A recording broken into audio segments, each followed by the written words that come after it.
That was easy. Yeah, there we go. I need to do. That was super easy. So people are rolling in right now, Mike. Yes. Give them a little time to show up. Shout out to Lou, online client. Good to see you, my man. Keep on rolling in, folks. Keep on rolling in. We'll give them a few minutes and we'll go ahead and get this thing started. How's the weather over there? Beautiful. Sunny Southern California. Yeah, nice, nice, Probably like high 70s today. Not a cloud in the sky. nice. I'm right by the beach, so I'm about 4 blocks away from the beach. So Okay, okay. nice.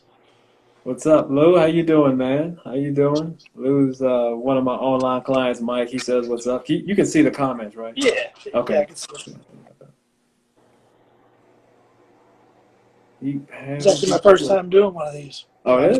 I see people go live. I either join in and watch for a second, but I never Yeah, get on it. So yeah, yeah, yeah. I think Instagram's the best platform, man. It's so easy, you know? yeah, I was trying to do it on my computer, but it sends it to my old phone number, so I couldn't Uh, authenticate it in time. So my phone's here. It works. yeah, I guess. I guess. I got a strong internet connection, so we don't have to worry about nothing. Perfect, perfect. All right, my man Tyler is in the building. Tyler Tran 44. Christine. Oh, what's that? Christine. I'm gonna go with Christine. I don't want to mess up your last name, Christine, but thanks for joining us. Tim Cook, Coach Cook's here. People are rolling in now. Did you tell anybody about it, Mike? No, I'm sure they're seeing it on my Instagram going right Yeah, now. yeah, yeah. That works. Let me know if you see somebody you know, man. Let's shout them out. Yeah, I saw Tyler Tran right there. Okay, He, that's your guy. he works out at Athletics batting cage. I'm at catcher, young Okay, stage. yeah. Yeah. Shout your guys out, man.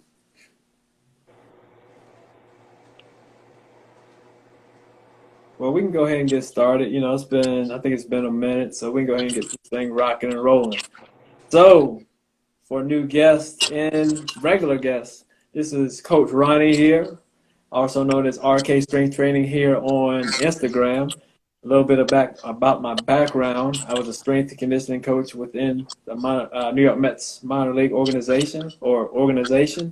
Did that for 12 years. Was diagnosed with a kidney disorder the first couple of years of my time with the Mets, and later had to retire due to this kidney disease. So now I do online training and in-person training based out of Atlanta, Georgia. Now, to give you guys an idea, we had a tryout here at Smart Sense Training. That's the organization I work with, and I didn't have a chance to go home, so I didn't get a chance to grab our guest Mike's bio. So I'm just going to have Mike tell us about his baseball background, and then we'll proceed with the questions from there. In the usual format, we have our list of questions, but you guys know you can jump in at any time with questions. So before you get started, I just want to shout out Miss Helia Moore. Miss Helia Moore. All right, Mike, the floor is yours. What are you guys doing? Mike Carp here, drafted by the New York Mets in the 9th round, 2004 draft. Spent 4 years in that organization. Made my way all the way up to put on the 40-man roster. I was a minor league player of the year twice within that organization. I got traded to Seattle Mariners in the offseason of 2008. Spent 4 years there. Made my big league debut June of 2009, that very next season. Got traded to the Boston Red Sox in 2013. Ended up winning a World Series with that team, so that was pretty amazing. And then finished up my career a few months with the Texas Rangers. And then now I'm playing independent ball and trying to make my way back to the big leagues. Awesome, man, and we're definitely looking forward to talking about you making your way back this evening because it's obviously at a different level, but there's kids here, college kids, young kids that are striving to get where you're trying to get back to. So I think it's that I like that correlation. So we'll talk about that. Wade Root's in the building. Wade Root, good to see you, Wade. All right, so we're going to dive into our questions, but again, folks, you guys are welcome to chime in at any time. All right, so question number one from a man, Mike Carp. What do you look for during your first hitting or fielding session with a client? And I say that because you're a hitting instructor or fielding or all the above, Mike. More hitting right now. We're hitting. working our way towards everything, but right now it's exclusively hitting. Okay. So just to give us a little more clarification, a travel ball age gap comes to you, I don't know, between 10 and maybe 14 or 15, you know? Yeah, yeah. What And do then I you got look a few for? high school clients too that come in. But Okay. what I'm looking for as far as a kid, especially my first session, if I don't know them, I want to see how they make contact. If they're in the middle of the zone or if they're pulling off, I want to see how they shift their body weight. But I usually start off with a tee. Tee is very, very key to me and my success. I think to everybody's success. I think you should always start with a tee. You know, find a program, find a routine. 20, 25 swings. But I want to see the guys hit the ball towards the back of the net. I don't want to see balls up in the air. I don't want to see them pulled off to the right. I want to see if they can maintain center of the field contact consistently. That's usually what I strive for. What I see, and if they're not doing that, I try to work our way back to those basics. Once we get there, then we can work on some fundamental stuff. Pulling the ball, going oppo. But I really want to see them work the tee right up the middle every time. It's a big field. Most of the space for air is right up the middle. So you can consistently make hard contact up the middle. I think you're gonna have a better chance of hitting. That's my philosophy. Okay. When you say, you know, I think you said flying off or pulling off the ball. I know. Can you just talk about that? What you mean when you say that? Well, I see guys they watch their favorite big leaguers with their high stances and big leg kicks and stuff, and Mm-hmm. you kids need to understand these guys have taken thousands upon thousands of repetitions to get there. And what works for them might not necessarily work for you, especially at your age. Guys might be throwing harder, might be throwing less. You can get away with it, but as you move up, it's a game of adjustments. You got to be able to make those adjustments. So I want to see guys in control of their body, hands through the zone, and using the center of the field just to start. Okay. Sounds good. Sounds good. Good. Yeah. You mentioned my next point. Let's give a shout out to a couple of the new people joining us though. Colton Fabush, and like I said, Mike, if you know somebody, shout them out. Colton Fabush is in the building. Nico Boy, Tinker Grady 34, Baladron 24, Wade Root I said is in the building. Jimmy Dodson, old high school buddy, right He there. does? Okay. Good. Appreciate you guys for joining us. Appreciate you guys for stopping by to listen to Mike give us his baseball knowledge. All right, so you already used the word adjustment. That's in the next question. Could you speak on the importance of making quick, effective adjustments? Uh, this game's a game based upon failure.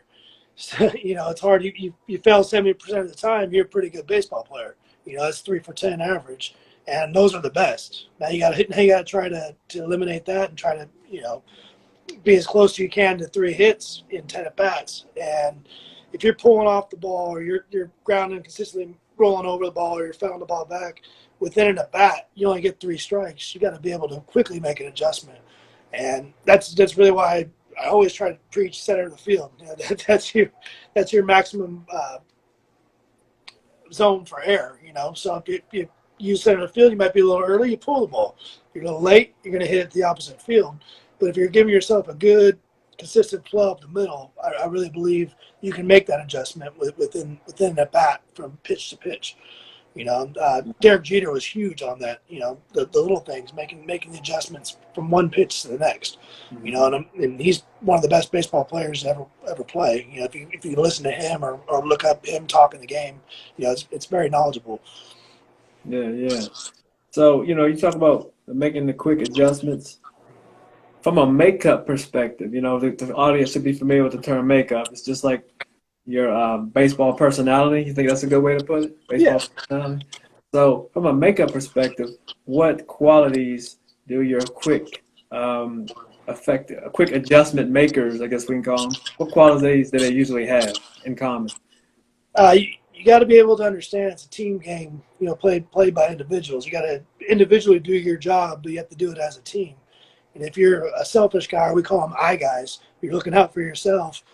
Those aren't the guys you want on your team. You want to be able to know the flow of the game, know how the team's going, know what your coach is asking of you. There's a set of rules for every team, every job, everything you do in life. You follow those rules and you have your routines. You're better. You're going to maximize your chances for success, I believe. Yeah, I got you. I got you. So just if you could sum it up, just a team guy, pretty much a team guy. Yeah, you have to be able to know, have a feel for your team, and be able to help your team execute your position, what you're doing at bat, all within that team structure. Yeah, team guy, and you're well rounded, right? Yeah. Well rounded is, in my opinion, just something that's essential to enable you to look at things differently and make the adjustments, like you're saying.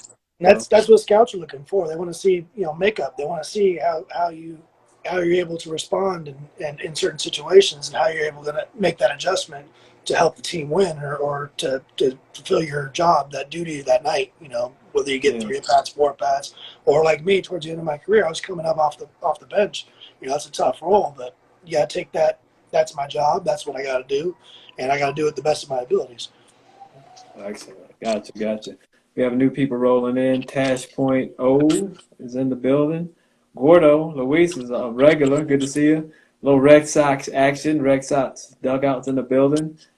One of my friends from college is here, Victor Cruz. And Nico is still here. All right, so let's go ahead. Shout out to all of y'all. And Matthew Pohl just signed in. Shout out to all you guys. All right, let's go ahead and move on with these questions. I got to bring my question in here. What role does strength conditioning play in your career? That's the first part. Okay, we have a first question. We got a first question. Mike, what is the best? Wade Route 34. We Yeah, discussed this a little earlier. What's the best hitting drill you'd recommend? Honestly, I'm a big tee guy.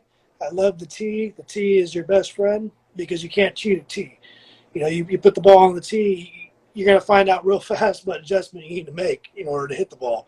I like to start with 20, 25 swings, get going just to see where my body is that day. I might not be feeling that good, so I might need to make adjustment before I even go into BP or live BP, or even think about facing, a big league pitcher or somebody that has some velo on them. So I really, really, really highly recommend the tee. there you have it. Wade, get on that tee. Wade, get on that tee. Okay, so again, what role does strength conditioning play in your career? That's the first part of the question.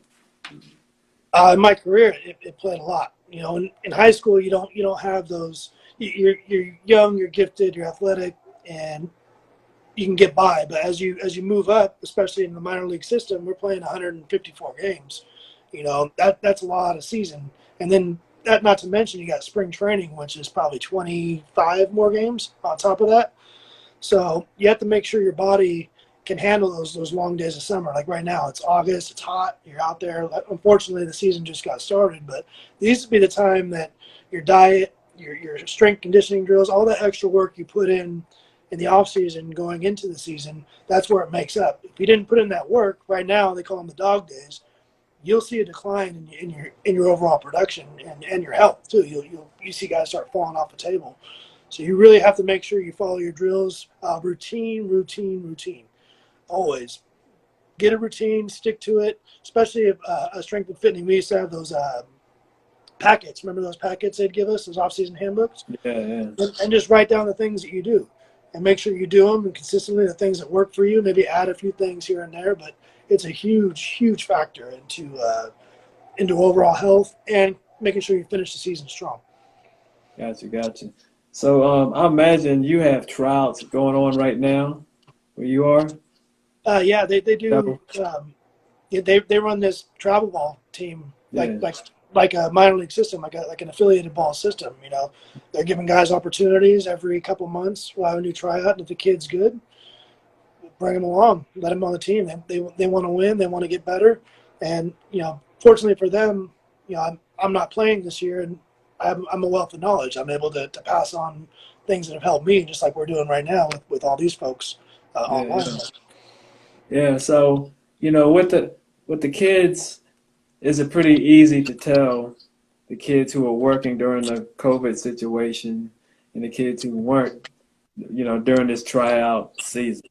Oh, definitely. You could tell the kids that went on vacation for 2 weeks, or maybe took some time off and was playing a little too much Fortnite or video games and stuff. They come back and it's like I don't know what to do with my body. Um, I preach routine. I'm going to say that probably a lot during this interview. Take your dry hacks. Take a tee. Go out in the backyard. Swing the bat. make sure you're getting your 25, 30 hacks so your body stays where it needs to be. Because if you take time off, the game catches up with you real fast, especially now where everybody's playing year round. I didn't have that when I was growing up. We got 10-year-olds now that are they've been playing for 3-4 years on an organized team, and we got little big leaguers already working their way in. Their regiment, their routine is things that we do during spring training, during the season, and they're already doing that at 10, 11, 12 years old. You take some time off, these kids are going to pass you by real fast. And that's how it works in the big leagues too. You don't work hard enough, there's somebody always ready to take your job, take your spot. It's a dog eat dog world out there. Yeah. Yeah, no question, no question, no question. All right. Let's see and read this before. Is it a major? Oh, okay. Well, you're making your comeback now. Would you say strength conditioning is playing a major role in you preparing to make this comeback? Oh, definitely. I'm 34 years old now. I'm not as young as I used to be. I don't recover as fast. I have to do things differently. Stretching is very, very key to things I do. Making sure I have a routine, stretching, get my body loose, so that way I don't pull muscles, don't do anything. But I feel like as you get older, you have to do a little extra. But you've got to understand your body and understand the things that you do well, and that really helps.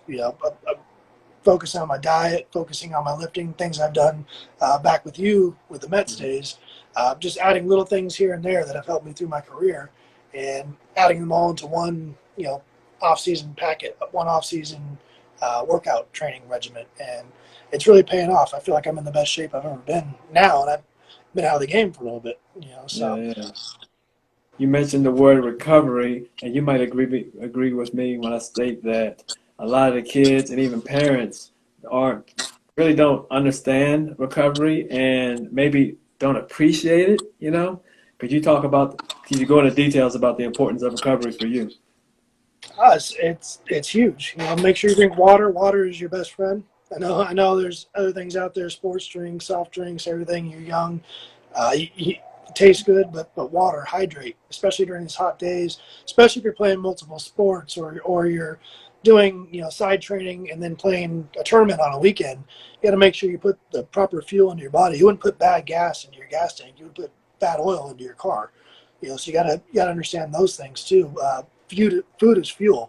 Fruits and vegetables, different things are going to help you maximize your energy levels and keep you on the field longer and stronger. No question, no question. And this is a concept that I don't think We got Will Middlebrooks, former world champ with me, playing with the Red okay. Sox. I see him online right now. Okay, good, good. Some other people came in. Let's shout them out. What's He says, "Grow a beard. Growing a beard helps your body. It's science." that? Let's shout out these other people. Yeah. So Gisa Torade, Sports Mom 1520. Let's go. Darren Jr., another client. Darren Jr. tuning in. Tony Armas, I believe that's Tony Armas. Give me a thumbs up if that's you, Tony. Give me a thumbs up. And like I said, my man Darren Jr. is in the building. Appreciate you for showing up, Mr. Darren. And yeah, I'll get on my point about recovery. Folks, parents and young athletes, you actually make your gains off not in the weight room with things such as sleep and proper nutrition. That's where the gains actually take place. So I know a lot of parents and athletes are like, go, go, go, go, go. We have to have a schedule. We have to have a plan. We have to have a regimen, which allows for recovery, for the body to recover. Especially, an example is the travel baseball season the kids experienced this year. I don't know if it's the same when you're over there in California, but it was like a minor league schedule here for a It's while. go. They're in there every day. They work out every day. Like I said, Yeah, they will pass you by because these kids are working. They're hungry. They exactly. want to be. They want to be where I was. They want to be where I am now. Hmm. They're coming for me. So I get to watch them and see how hard they work. No, I have to work that much harder now. Yeah, no question, no question. And I was referring to the COVID schedule. Over here, the kids were trying to put in, I guess 3 months into 1 month or maybe 6 weeks, whatever the case was. And that mentality of go, go, go, that could be detrimental in a situation like that, and even moving forward when you make it to college or the big league. You got to have a structured plan. You got to have a structured regimen, and we have to acknowledge the importance of recovery in the process. So I just want to touch on that. Yeah, no, I see a lot of that with the travel ball schedules because it's every day, and you're playing games on the weekends. So you're playing 3 to 10 games on the weekend, depending on if you're in a championship bracket. And then you got kids coming in that want to do lessons starting Monday. Well, if you're a pitcher, for instance, if you threw on the weekend, you threw 6, 7 innings on Sunday, there's no reason for you to come in Monday and throw a bullpen session. You got to give your arm time to recover. You have to. You have to ice it. You have to do the little things to keep you going. Otherwise, you're going to go backwards, where you're going to end up getting hurt before you even make it to a professional level. In high school, you see kids having Tommy John in high school. That was never a thing when I was growing up because everybody's so worn out and they're not giving their body proper times, or they're putting bad fuel in their body too. Sleep, food, all that stuff plays a big part. No question, no question. And the mentality, I need to get a lesson in just because, to your point, we can't have that mentality when we threw X amount of innings over the weekend. We got to get that recovery in, just like you said. So now, let's see. Should younger players make strength conditioning a major part of their training program? If so, why? You have to. You see these guys on TV. You see the Aaron Judges and the Mike Stantons and stuff. They're not just big and tall. They're big. They're strong. And it's to get them through 162 games. And if you want to compete at that level, you have to make sure you have a solid regimen, solid plan that fits your makeup, fits your body. But you have to be strong because it's a long year. It's grueling. It's tough. Yep. And I think I'd like to hear your perspective in your facility you train of. I think more and more parents are starting to realize that, and kids are starting to realize that as well. Our tribe, we just had the 60 today, and a lot of guys, you can tell the guys who were ready for it, You can tell the guys who were ready, you can tell the guys who weren't. That's just an example of the importance of going back to being prepared for the season, being prepared for playing back to back to back to back like they had to deal with this year. So, all right. So, we got a shout out time. Ryan Gallagher's in the building. Clue is in the building. Eduardo was in the building. Another client. Eduardo and Zoe.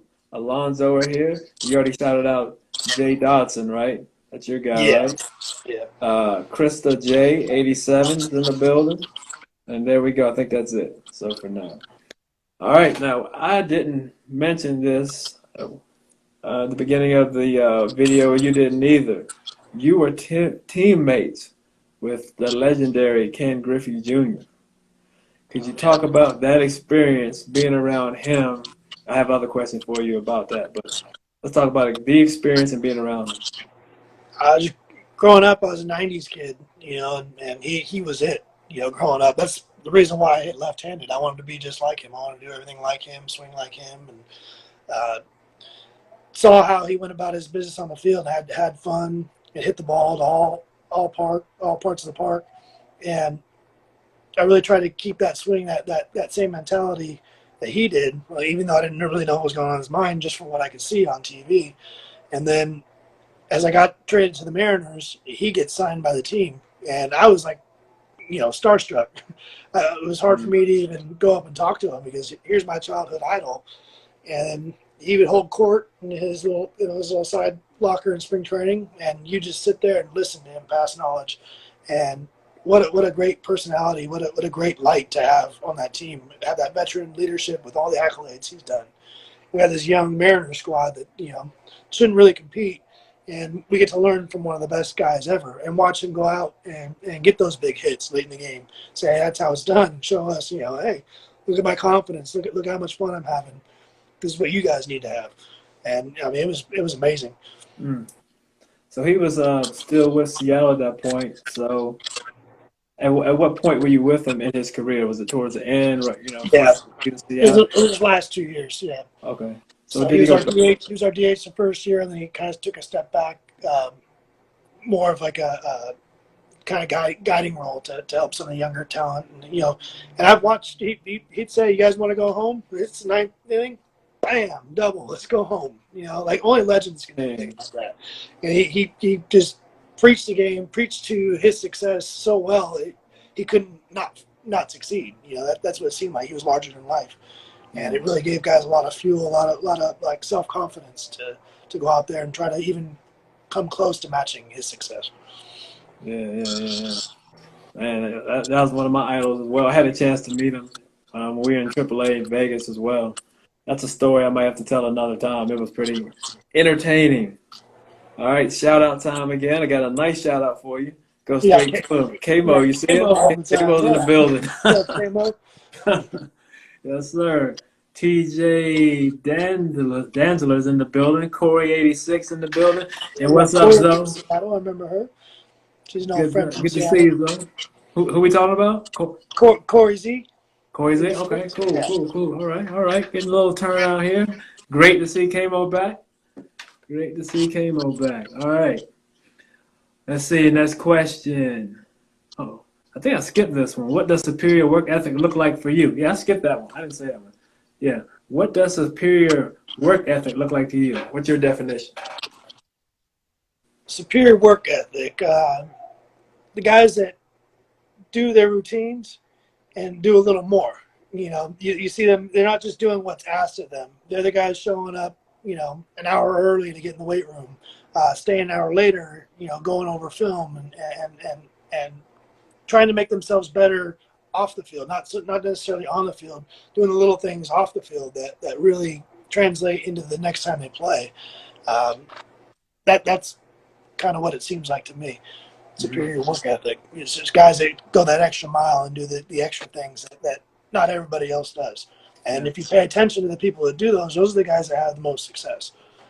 Yep. They really are, or put themselves in line to be successful. Yes, definitely, definitely. So can you talk about that same mentality for the travel ball player, the high school ball player? You talk about that? Yeah, listen to your coaches. They're there for a reason. Hmm. Fortunately for the guys that I'm coaching, I have a lot of experience and they can gain from that. But it's doing those little things, doing the things that are asked of you, not complaining, not oh man, we got to run this extra drill, got to do that. It's for a reason. Everything's for a reason, for a purpose. And if you really focus on those things, the game will start coming a little easier to you because you put in that extra time, that extra work to help you in that situation when it comes needed. Hmm. Yep. No question. No question. Okay. We got Amy. Uh, Hi, Amy. yeah, okay, another is Amy Davidson. Shout out to Amy. Cody C. Do you know Cody? Mike? I think so. It's hard to see the pictures on there. Yeah, Yeah. yeah. Okay, well, Cody, thank you for joining us. So, from a work perspective, what player did you admire on your 2013 World Series team? There's a lot of guys on that team. Um, I can go over a few here real fast, but Big Poppy. The amount of dedication he takes to being great and putting on a good performance every night. He doesn't take days off. Doesn't take time off because he knows everybody's there to see him do something great, and to see him pay attention to the details, to talk to fans before the game, to do all the right things. Really, like I said, if you keep doing those things, you prepare yourself, your chances of success are that much greater. And we have a guy like Dustin Pedroia. The guy was in uniform probably at 10 a.m. at the field, beats everybody at the field, taking ground balls, going over, hitting from last night or things that he's struggling with, and really trying to focus on, okay, now I prepare myself for the game. Now I'm not going to let this situation beat me the next time it happens. And those guys just really outshone. It was just their work ethic was amazing. Dustin Pedroia, he was one that I might have mentioned on my own because his stature alone, how long was he the best hitter in baseball? How many years in a row? I mean, the whole time he was playing, if Yeah, he's in the lineup, he's a threat. He's hitting 3-hole for the Red Sox right in front of Big Poppy. yeah, And he's all at 5'7", 5'8", and he's out there. He's a cheat code on the field defensively, and then in the batter's box, don't miss him. I mean, he will take you deep. He's not afraid to swing the bat hard, swing it with authority. Yeah. You know, from a going back to my background, from a working out perspective, performance perspective, how do those guys treat that? You know, how are they about that? Oh, they work hard, harder than It sometimes makes you feel like you're not doing enough when you see how much dedication they put into preparing themselves just for one game. We need to win tonight, so everything I'm doing is for tonight. So after the game's over, right back to the drawing board. Okay, what I failed on today? What do I need to work on for tomorrow? And it just starts all over again. And just to see their mindsets completely change and then focus on their next tasks at hand is pretty amazing. Yeah. Gotcha. All right. So just in general, man, what was it like being on that World Series team, that Boston Red Sox World Series team? I got traded over. It's probably like a week and a half into spring training, and the first two people I met at the door when I walked in were Johnny Gomes and Dustin Pedroia. And they reached their hands out and said, "Hi, Mike. Welcome to the 2013 World Champs." And it was that mindset from the moment I walked into that clubhouse, and it really felt like I'd been to the big leagues for the first time. The way the organizations ran, the way the team is all pulling together, and the dedication and work they put into winning every day. Each guy has a role. Each guy has a job to do. And if we all did our jobs correctly, we win. That's it. We don't lose. And if we lost, it's because we beat ourselves. Now we need to go back to the drawing board, fix those things, and then don't let it happen the next night. Gotcha. I have another question here. Darren Jr. client, can you talk how Xander Bogaerts went about his business? Xander Bogaerts is a special character. He's going to be up there with the Pedroias and the big poppies and stuff. He's the face of the organization now, and he was 19 years old when he got, or 20 years old when he got called up on a winning team, on a World Series run, and this guy was a natural born superstar. And it's because of the work he puts in. It's how he goes about his business. It's the confidence that he has on the field. Being that young kid, that young prospect, sometimes players let that get to their heads or it's too much pressure. This kid never feels any pressure. He just knows, I'm going to go out there and I'm going to win today. I'm going to be the best shortstop on the field, the best player on the field every time I go out there. That's how he takes it every day. And you can see progressively the last few years, he's just getting better and better and better. This year he's off to an amazing start. And it just sucks that there's only 60 games because who knows what he could have added to that already amazing year he had last year. Yeah. You know, and Mike Hofius joined. Okay, you got another guy? Okay. High school guy right there. Okay. Appreciate you for stopping by, Mike. So, you bring up the 60 game season. Last week, Kamo touched on that. He's in Minnesota right now. At the time, they're getting ready for the season. Obviously, they're playing now. And I believe they have five rounds now, right? As opposed to what, 40 or I don't know. How many rounds did they have in the past? Rounds of what? Draft pick. Yeah, five. There was only, I think, maybe 160 picks total or something like that. Yeah. Before there was 50. And if I got drafted this year, I wouldn't have gotten drafted because I went in the 9th round, 254th pick. And it just shows how much talent's out there. You don't need to have, that many rounds anymore. You can get everything you need out of the first five, and that makes it even harder now for the kids in high school, kids in college. Just shows you need to work that much harder because there's limited spots. There's limited opportunities out there, and it's going to be those guys that put in that extra work, that extra dedication. They're going to get those jobs. You can be good, but you don't show up on time, or just the makeup. We talked about makeup and everything. You got to do all the right things, and you got to prepare yourself to be a big leaguer when you're in high school, basically. Yeah. So you're not, you're coming in as you would come in as a free agent, right? Coming in as a free agent, but you're in the same boat as these guys shooting for these 5 rounds. So, I know you touched on a lot of this stuff before, but could you just talk about what you recommend for those guys and the travel ballers and the college ballers? What would you recommend for those guys trying to get those spots, and same thing with the young guys? I talked about Big Poppy and Pedroia how they have to show up every night because you got 38,000 people, you got millions of people watching on TV. They expect greatness. They expect you. That might be the only time they ever see them too, if they're in the stands personally. You got to take that same kind of logic going into any game you have, whether it be the third game of your weekend series where you're already in the losers bracket. You never know who's watching. You never know what scouts there. You never know who's filming or what videotapes can be sent, on up the chain. If you're dogging it or you're taking a day off, that might be the only chance somebody came to watch you and to give you that opportunity. So I highly suggest, play with a passion, play hard every day. Don't take plays off, run hard, don't dog it, and those things will pay off for you in the end. Okay, okay. We got a good question coming from Eduardo and Alonzo here. Biggest difference from minor league ball to big league ball?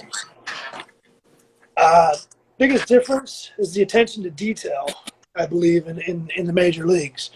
Um, there's so many things I never thought about in minor leagues, and we have classroom settings in the big leagues going over certain things, the wind blowing that night, or you just have certain amount of information given to you, and you got to retain that information. And the speed of the game, it doesn't look like it on TV because it looks slow, it looks boring, but everything runs perfectly. There's no mistakes. Guys walk an extra batter. Now you got Big Poppy hitting in the ninth inning. You make an error, it leads to the lineup shifting. But if you do everything right, you win that ball game. You make the 27 up, 27 down. It's over. So that attention to detail, not taking plays off, not making mistakes. There's very little mistakes ever made in the big leagues. In the minor leagues, you can get away with a few things, but not in the big leagues. How was that for you, Eduardo and Zoe? Give us a thumbs up for that answer. Let us know that I worked out well for you guys. All right. We got my boy from New Britain last year just showing up. Okay. Is Yeah. this Jay right here? Yeah. Okay. Appreciate you for joining us, Jay. So we touched on the mental, but without really saying the mental. You know what I mean? Like makeup and things of that nature.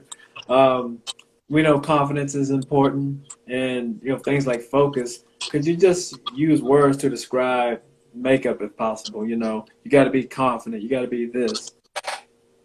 Uh, you're kind of touching on it. Yeah. Confidence is everything. Confidence can play a big key, especially a guy like Dustin Pedroia, a guy that's smaller, not as physically gifted as other guys, But if you walk onto the field and you have that, I'm just as big as Aaron Judge. Nobody's going to beat me today. That heart plays a big role into your success, or even have another team see that and, oh shoot, now I don't want to throw to this guy. Like, he looks like he's going to take me deep on this pitch. May not be feeling it, but you're walking around carrying yourself, having that abundance of confidence. Yeah, yeah. So the confidence that comes from the work ethic, doing things over and over again. I tell my clients to be Yeah, successful, you got to do the things that you don't like over and over again. So it yeah. becomes part of the word you continue to use, the words, KMO use, the word everybody I interview use, which is routine. I think at the younger ages, guys, this has to start to hammer home. Every person I interview always talks about having your own personal routine. Now, you talk about the guys that you work with, the young guys. So these guys are learning the importance of their routines at very young ages, is what I'm hearing from you, right? Oh yeah, especially I've been there. I've had success. I want to be able to preach that success to them and show them like, hey, this is the game plan. This is what not only I stick to, but organizations stick to, college teams stick to, good high school programs stick to, even travel teams. If they got a good coach or they're well revered in the industry, they stick to these proven game plans because it works. Yeah. Little things, do all the things that your coach asks of you. Uh, Whether it be leg out a rollover ground ball. Don't just jog down to first base because you got out. Bust your butt. That guy might overthrow it. And you could be standing on third. Now you help your team win, and you just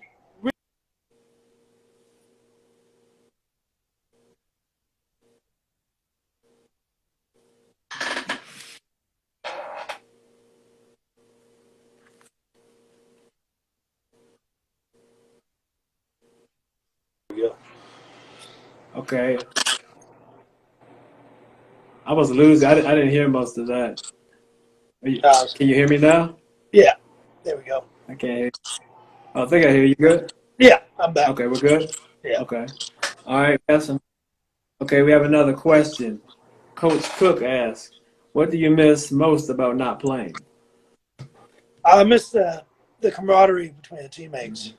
You know, Yeah. having it, at the professional level, it's 25 guys. You know, in high school, it's 12 to 15 probably. But being around those guys every day, you know, going to work with the same determination, the same end goal is to win a championship wherever you are.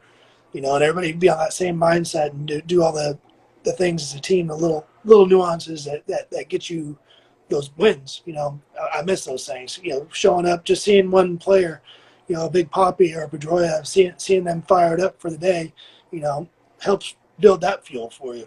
Helps gets me going. So it's almost like therapy being around the guys. Yeah. No question there. That's the first word that popped into my head. I miss traveling. That's my thing. But got a couple new people. My man Austin Tom. Do you know Yeah, Austin? we got Austin. I Okay. know Austin. You know M Hophius?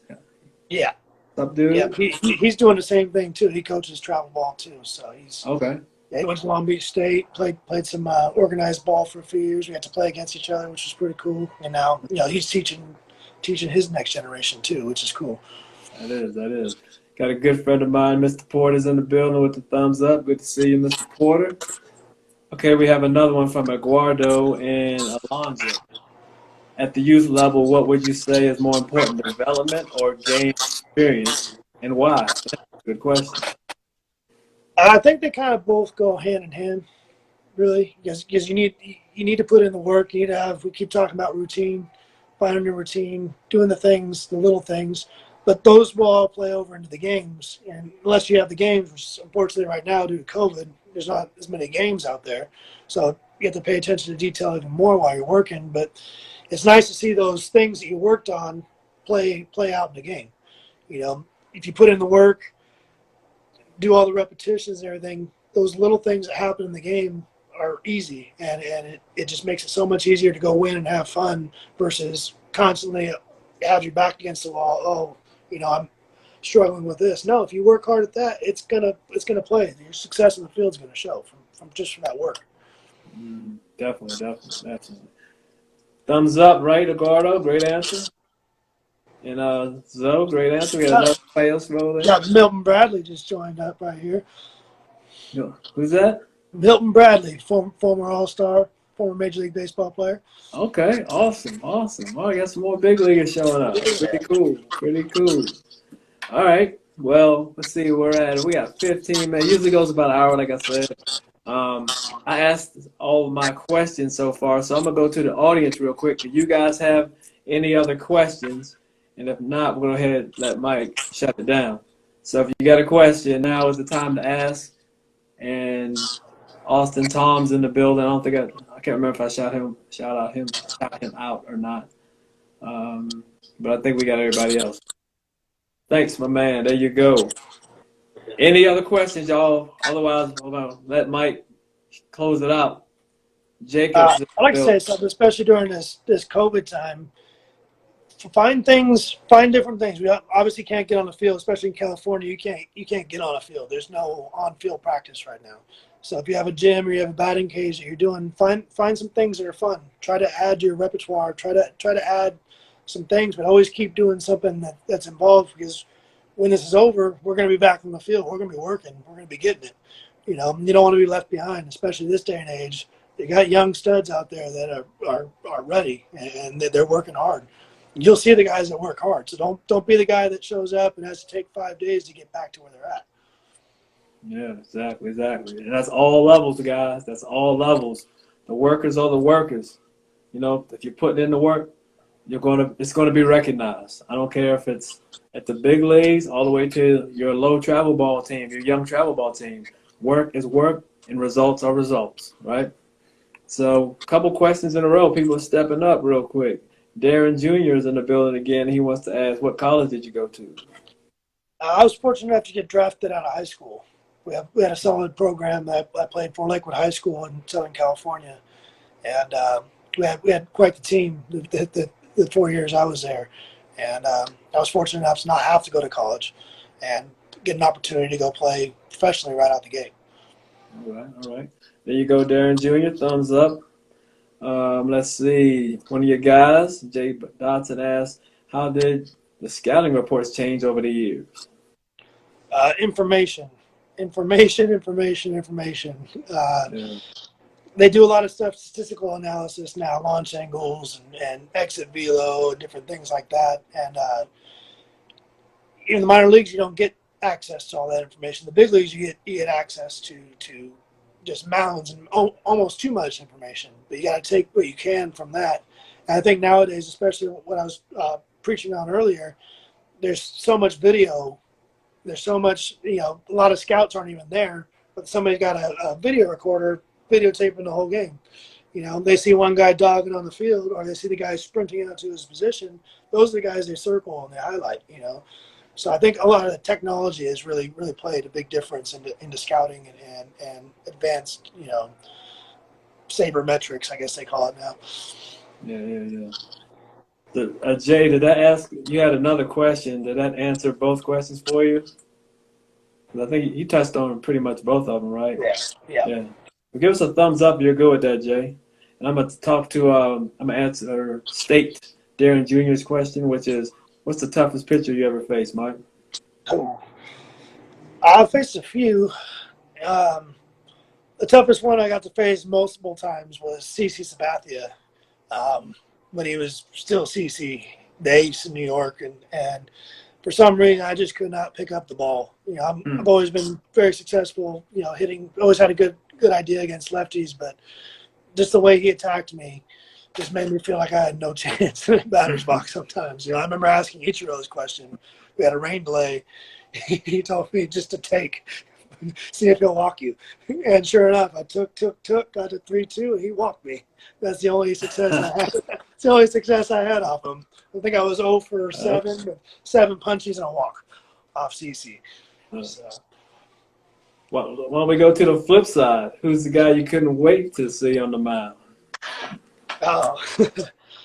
um, There's one guy, for some reason I see him pop up in my when I watch my little highlight reels, or I go over hitting videos. Jeremy Guthrie. For some reason, no matter what pitch he threw me, I was going to hit it, and I was going to hit it far. I think I got 3 or 4 homers off him, and he's a hell of a pitcher too. He knows how to compete, knows what to do. But for some reason, always saw him really well. All right. Jay, I guess he read my mind. He asked pretty much the same question, but he had you hit this pitcher well, but you have no idea why. Who was the Got guy you hit well and have no idea why? guy hit well. Irving Santana. I think most things I faced him a lot. Playing from Seattle, and then he was with the Angels. But I remember him, having really good stuff, and I would run into the ball off him, once a game. If I got 3 at bats, some damage is gonna be done. That's for sure. So I don't know why. No matter what pitch it was, I was gonna hit him. So did you rake against the Angels? I had to. I'm from SoCal. Everybody's either an Angel or Dodger fan, but I know everybody's watching back home, and they're rooting against me. So I better do good that game, and I did. I always did really well against the Angels. Especially even when we came into town, it was nice. I lived in Long Beach, had my apartment. I could go get my car and drive to the stadium, sleep in my own bed. And I think just having that good night's sleep back at home, then knowing everybody's gonna be rooting against me that next day in the stands, really helped me out. So. Yeah, that's awesome, man. That's awesome. Do you know Tristan? 503? Yeah. Bunch of Okay. people. Your man Dodd said, never rooted against you. Yeah. I believe that. That's for sure. It's my boy. All right, man. Well, what happens here is they shut us down. They shut it down right at 9 o'clock, and it's 8:52 now. So unless we have some questions, why don't you go ahead and give us the parting words? And no questions, we'll shut it down. Yeah, no, it was nice talking with you guys. Trying to. That's what I'm doing now. Coming out of the game, still part of the game, trying to stay in the game, is to try to pass that knowledge. I was like a sponge when I was playing. Got to play with multiple Hall of Famers, and I try to retain that information. And, certain questions being asked, I like to try to give my input or something I might have heard from one of these guys. And that's what I'm doing. I'm getting ready to shut it down right now and head straight to the batting cage. So I'm gonna spend 2.5 hours with the 12 and 13-year-olds today, and we're gonna get some work in. Okay. So never stops. Whether you're not playing or you are playing, baseball is a part of life. Yeah, no doubt, no doubt. We do have one more. It's Guardo and Alonso again, and they want to know, in pro ball, did you ever seek out a hitting coach or work with the guy in-house, the house guy? Yeah, we're very fortunate in pro ball to have either a they call him roving hitting instructor, which oversees all of the minor leagues. And then each team has a designated hitting coach that you can talk to. And his job is specifically to watch you and make sure you're doing everything right, because everybody has their makeup. Everybody has a set thing they're supposed to be doing. And if they're not doing it, that coach is going to be able to pull you aside after the game and say, hey, you're doing this, doing that, and work with. And one of my favorite guys I worked with, his name's Alonzo Powell. And, he's a stud. Played in the Griffey era, went over to Japan, beat Ichiro for a batting title in the Nippon League. And I got to work with him when I was in AAA in Tacoma. And he just simplified things so much more for me and actually taught me how to become the hitter I am today. I thought I was pretty good. And then working with him kind of helped build me to that next level. Yeah. I'm going to ask a question from my perspective. So talking about coaches, are there any strength coaches that you talk to this day, maybe in the professional level, college, high school, whatever? You go back to those guys? Well, back in touch with you now, which is cool after all these years. Yeah. Reached out to Nitro a few times over the course of it. And then what's cool now is a lot of the guys that I've worked with or I work with now are guys I played with that went to college and studied and became strength coaches or personal trainers and stuff. And kind of helps to have a buddy talk to you and preach with you, and then I get to bring some of my advanced knowledge of things I've learned through you or through those off-season manuals or things that have worked during my career, and just keep adding to it. Especially as I'm getting older, body doesn't respond the way it used to. So taking little things from 2004, taking things from 2014, combining those, and then coming up with a solid work ethic. Yeah. And I'm glad you mentioned that, because that's part of the routine process. People, you come into a situation, hitting, this and whatever, and a younger guy might try to absorb everything. But you got to take this, take that, take what works for you, and build on it. So when you not everybody's a universal soldier. Not everybody's going to react the same way to certain drills, certain things. You got to take, like you said, what works for you, what you do best, highlight that, and then find another drill that's similar to maybe something that you don't do so well. Add that and see if that works, and just keep adding, subtracting until you come up with a nice routine you can put all together and work hard and build that endurance, that off-season training, and get you ready for the season. Yeah, I like about that concept, because you are picking and choosing, but you always still have that foundation. Mm-hmm. You know what I mean? Yeah. All you're doing is you have your foundation you go to from a strength conditioning perspective. We know we got to have strength to build upon, power, to build upon different aspects, and you also have, you can say, mobility and flexibility is a valuable part of Flexibility is achieving that huge. strength. I was going to touch on that. Kids, stretch, roll out, use the foam roller, stretch every day. Don't just go into practice and think you can start swinging. As you get a little older, you can't do that. But if you're flexible, your muscles and your body is going to react so much better if you're already warm and loose. You don't have to take extra time to warm up. You're already ready to go. Every morning, get up, roll, stretch, drink water. Make sure you get your sleep. All those things help into recovery, help into your strength and gaining process of getting stronger and being able to compete on the field. No question, guys. At the end of the day, the little things aren't so little. Keep that in mind. The little things aren't so little, especially over time. All right, man. I think we killed it. 8:57. I think we touched on everything. You gave your last parting words, right? You're good? Yeah, I'm good. I'm about to go go to the gym right now and go throw about 100 rounds of BP right now. So All right. go So for challenge you, these hitters to get better. So hopefully some of them are watching and they can take what we were talking about today and apply it to their training routine. yeah, man. I hope so. Hope so. A couple more shout outs. A cut above you joined. Do you know a cut above you? Yeah, all high school, all Lakewood High School in the building right now. Okay. And Ijade. Do you know Ijade? Ijade? Yeah, Erica Yeah, J. Ijade. Okay, okay, Yes. okay. Cool, Yeah. cool. We already said Austin. Yeah. Tom's in the building.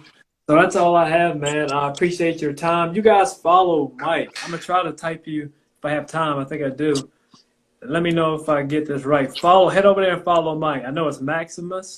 Carpus Maximus. Carpus Maximus, that's right. Yeah. Hopefully it pops up. Carpus Maximus. Here we go. That it? Yep, there you go. All right. Head over there. Give that man a follow. He just told you he's on a journey, right, to make it back to the show. So let's support him. Support him 110%. Again, Mike, I appreciate your time, and hopefully we can do this again soon down the road. Yeah, nice talking with you. Take You care. too, man. We'll talk on the other side as well. Definitely. All right, everybody, have a good evening. Again, See you, appreciate it, everybody. Mike. Thanks for joining.